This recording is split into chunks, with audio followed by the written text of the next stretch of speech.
Hey guys, Ernie here and welcome to the Paleo Hiker MD channel. Over the years, I have reviewed many stoves, and that's one of the things that I love doing most, and you guys seem to enjoy the most as well. Most of the stoves that I've reviewed are ones that are mainly sold here in the US market, but recently I've started to branch out a little bit and trying to get some stoves, particularly from Japan, that are a little harder to get your hands on here in the States. They are expensive, no doubt, but very cool to look at. And another bonus is that Amazon has actually started to carry some of these, so you can easily get them from sellers in Japan like I did this one. Today we're going to take a look at the Soto ST-310 regulator stove. Very cool stove.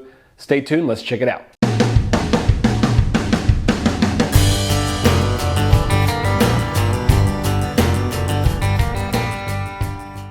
Gear in general, especially fishing and hiking gear, is taken very seriously in Japan. There's just no doubting the quality of the gear that comes out of Japan. There's several things about the stove that make it unique, so let me show you guys. This is the carrying case. There it is, compressed down pretty well. Zoom you in a little bit. The dimensions are 4.3 by 6 by 6.5. Weight is 12.3 ounces, so a little bit heavy. Country of origin, as we said, is Japan. It has a power of 2.9 kilowatts as far as the flame goes. It does have a built-in piezo igniter. Let me show y'all how we open it up. You just pop these out like this. It's got 4 supports like that. And then your gas canister goes right there. I'll show you guys that here in a second. But there's your stove. Very, very well made. It'll fit pots and pans 7.5 inches in diameter or even larger. Runs off of a standard butane canister, very simple. Just pop it in and twist it. And there you go. It is locked in. This is a nice little flame shield. Keep the flame away from the fuel source. It claims 1.5 hours of runtime on a full butane canister. Price is $113.72 exactly on Amazon, in case you're wondering. You can see the control knob right here. Underneath is the piezo igniter. There's the controller right there. I'm going to show you guys the flame pattern, then we're going to boil up some water.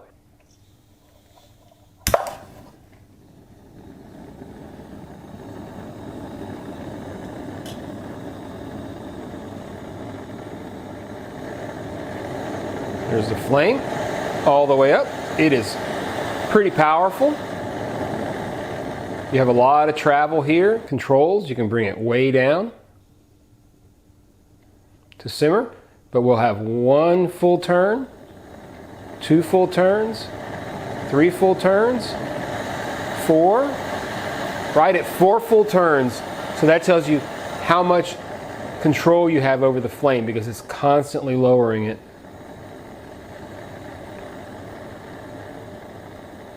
Okay, 68 degree water. Let's get this thing going. We'll see how long it takes to boil our water. We are going to turn it up all the way.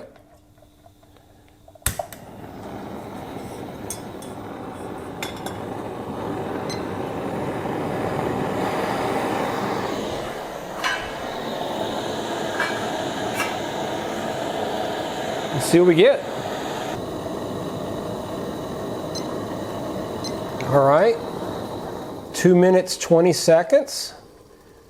2 minutes, 20 seconds.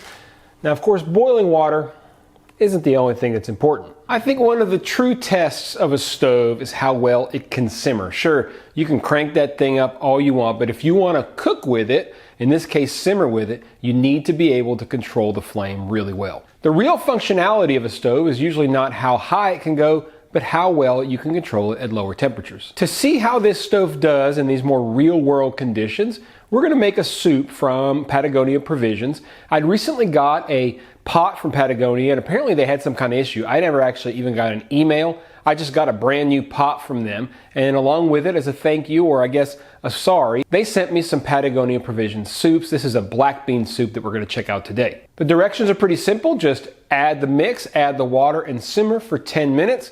So we're going to see how well this stove does. So we've got our water. Here is our Patagonia Provisions black bean soup. And just coincidentally, it calls for 2 cups of water, which we already have. This is still pretty much boiling. I'm just going to turn it up. It says to bring it to a boil, add the contents, and then gently simmer for 10 minutes. So let's see what kind of a simmer we can get and make sure we don't get any scorching on the bottom, etc. Let me start this up.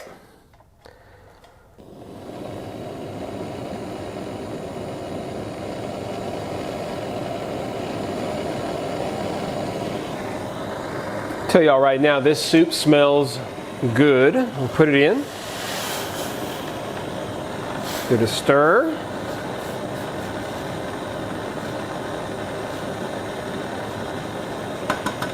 Now we're going to get it to simmer. Start turning it down.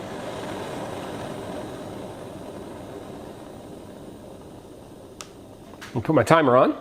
Got to be able to get it to simmer without overflowing.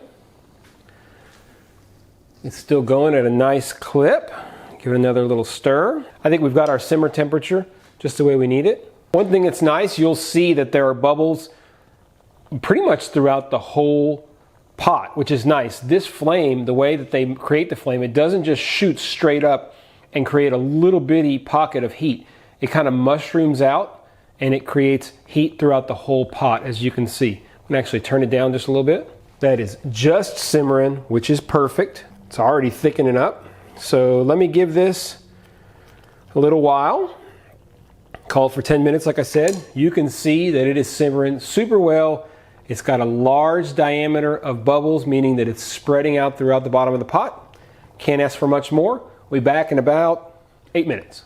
Okay, that's pretty much it. I want y'all to notice that there's no, you can't tell, but I can tell you there's no scorching on the bottom. It's not burning right in that center, which is pretty amazing. So I have stirred it about every 2 minutes to make sure it doesn't, because I think pretty much anything is going to scorch if you let it. But if you watch it carefully, it will not scorch. I have to be honest, this thing's pretty good. So I'm going to put it away because this is going to be dinner tonight, and then we're going to talk about this stove. I do want to tell you guys to be careful because this stays very warm for a little while. It's already cooling off a little bit, but you definitely want to wait a good while, at least maybe 10 minutes before you handle it and take it apart and put it away. These are fairly large diameter steel rods, and they hold the heat. So what do we think about this stove? Well, as always, let's talk pros and cons. We'll start with the pros, and first is that it is excellent quality. Most of these products made in Japan are very good quality. It's also great because it runs on a standard butane canister. Butane canisters you can get for $1.50, $2 when prices aren't too inflamed because of a pandemic and recent storms down south. But regardless, you can usually get them a lot cheaper.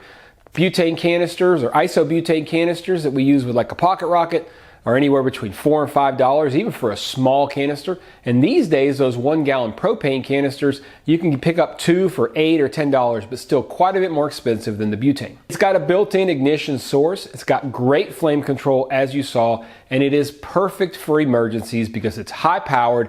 It can sustain quite a bit of weight, and it's got that good control so you can cook with it pretty much any way you need to. As far as cons go, it's of course fairly heavy, and I'm not sure if it's the best option for the trail, but that's not always what we look at here. We're looking at stoves that we can use in multiple different scenarios and situations. It's got a less than exciting carrying case. It's kind of fiddly to collapse down. Those legs can be a little bit hard to deal with, but not a big deal. And of course it is somewhat pricey, something that people don't like, but if you're looking for quality, you're going to pay for it. So what can I say? I really like this stove. For years, I've kept some kind of butane stove in my emergency kit at home, and it's hard not to throw this one in there. I love getting stoves that work off butane because it is so much easier to find those canisters, purchase them for cheaper, and store quite a bit. I usually have 10 or 12 at the house all the time just in case. I'm super happy with how easy it is to control and how sturdy a base it is for anything that I want to cook. What do you guys think about this stove? Do any of you have it? Make sure you leave a comment down below. Let me know what you think about it and what your experience is with it. We're looking at these more expensive stoves, and I think the more input we can get and the more information I can get out to my subscribers, the better. This is my input and my experience with it. What's y'all's experience? Not sure if you guys are aware, but I have an entire playlist on stoves, stove reviews, all different types of stoves, even some stove builds. Well over 100 videos on that playlist now, so make sure you check it down below. Do me a favor, guys, if you like the video, really important, hit the thumbs up down below. It really helps spread things across YouTube and helps the channel. If you're not subscribed, make sure you hit the subscription button. And if you want to make sure you don't miss any videos, hit that notification bell and you will be the first to know. I've got several other stoves that I've purchased from Japan and from the Japanese market that we're going to be reviewing over the next month or two. So stay tuned. As always, guys, I appreciate you checking out the Paleo Hiker MD channel. Stay tuned for more videos.